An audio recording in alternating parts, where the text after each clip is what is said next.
Hello बच्चों, मैं सरोज बाला आप सभी का हिंदी पाठशाला चैनल में स्वागत करती हूँ। बच्चों, पिछले वीडियो में हमने देवसेना के गीत जो जयशंकर प्रसाद जी के द्वारा लिखा हुआ है इस कविता के सप्रसंग व्याख्या समझाई थी। आज बच्चों मैं इस वीडियो में पार्ट 2 में इस कविता के प्रश्न उत्तरों पर चर्चा करूंगी।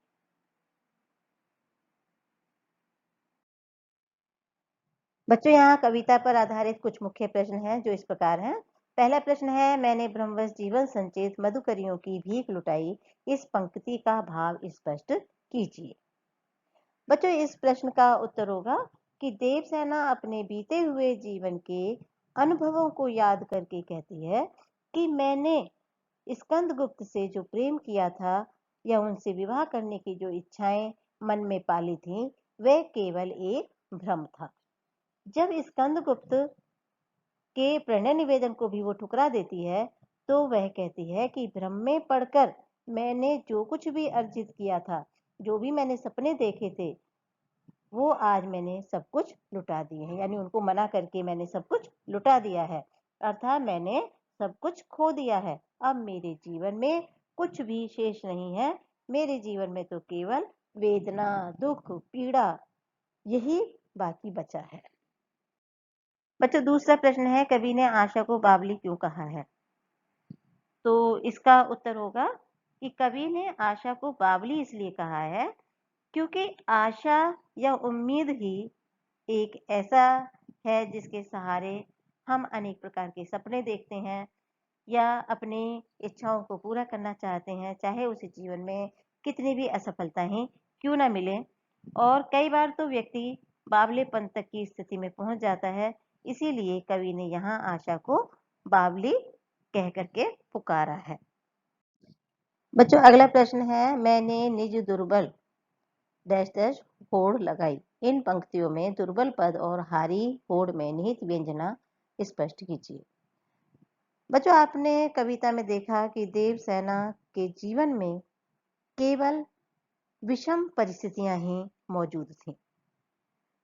चारों तरफ उसे केवल विषम परिस्थितियों का ही सामना करना पड़ रहा था। जैसे हूणों के आक्रमण होने पर उसका पूरा परिवार समाप्त हो जाता है, केवल देवसेना ही उसमें बचती है।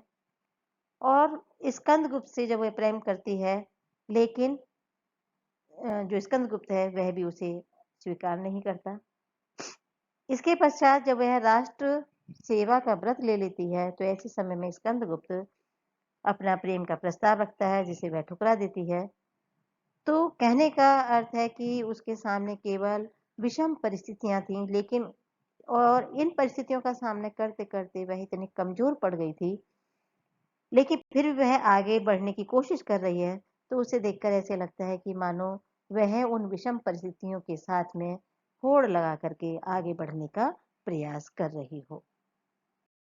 बच्चों, अगला प्रश्न है, देवसेना की हार या निराशा के क्या कारण है? जो आपने देखा कि उसके जीवन में जो वह प्राप्त करना चाहती है, जो उसकी आशाएं हैं, अभिलाषाएं हैं, जो उसकी उम्मीदें थीं, जो भी उसने सपने संजोए थे, वह उसके पूरे नहीं हो पाते हैं। क्योंकि जब वह स्कंदगुप्त से प्रेम करती है तब स्कंदगुप्त उसको स्वीकार नहीं करता, और अंत में जब वह जीवन के अंतिम पड़ाव पर थी और स्कंदगुप्त अपना प्रणय निवेदन लेकर के आता है, तो उस समय देवसेना उसके प्रणय निवेदन को ठुकरा देती है। उसके बदले में उसको केवल निराशा या हार या वेदना ही केवल प्राप्त होती है। इन्हीं के कारण उसके यही सारे उसके निराशा होने के कारण थे। तो बच्चों, शायद आपको ये प्रश्न उत्तर जो समझाए गए हैं शायद आपको समझ आ गए होंगे। बच्चों, अब भी अगर किसी प्रकार की शंका या प्रश्न है तो आप सरोज हिंदी पाठशाला @gmail.com के द्वारा संपर्क कर सकते हैं या कमेंट्स बॉक्स में कमेंट्स भी कर सकते हैं। बच्चों, मेरी वीडियो अगर आपको पसंद आती है तो आप अधिक से अधिक शेयर कीजिए, लाइक कीजिए और मेरे चैनल को सब्सक्राइब कीजिए।